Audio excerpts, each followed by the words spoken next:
ouer ek raak, hoe meer begin ek sien. Jy kry net 'n oomblik, net 'n asem tussenin.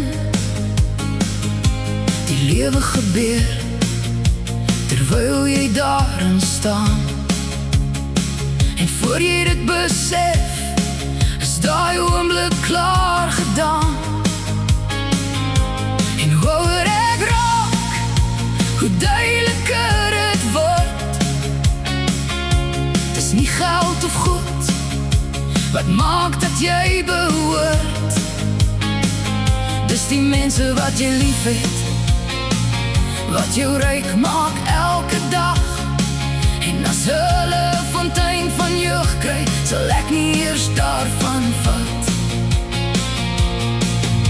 Dis snaaks hoe dit voel, ek raak net meer bewus dat my beste jare dalk nog voor my is. Hoe ouer ek raak, hoe minder gee ek om. Wanneer om te praat en wanneer om stil te bly, somme net stom. En as hulle sê, daar's jeug wat jy kan kry, sal ek nie eers drink nie, ek sal dit verby laat gly.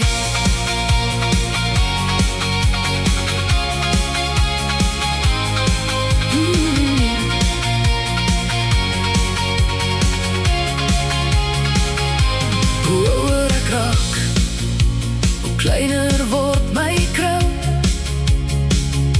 Maar is oké, want ek weet wat werklik sin bring.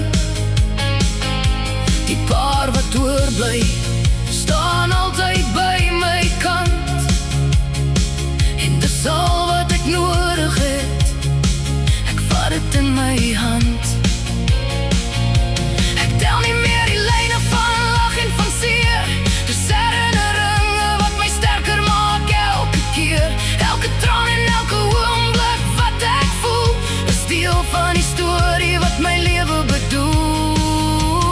Ouer ek raak, hoe meer leer ek verstaan, wanneer om vas te hou en wanneer om te laat gaan.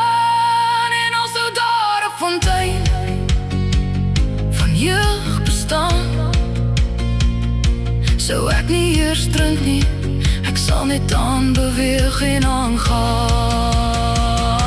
Hoe ouer ek raak,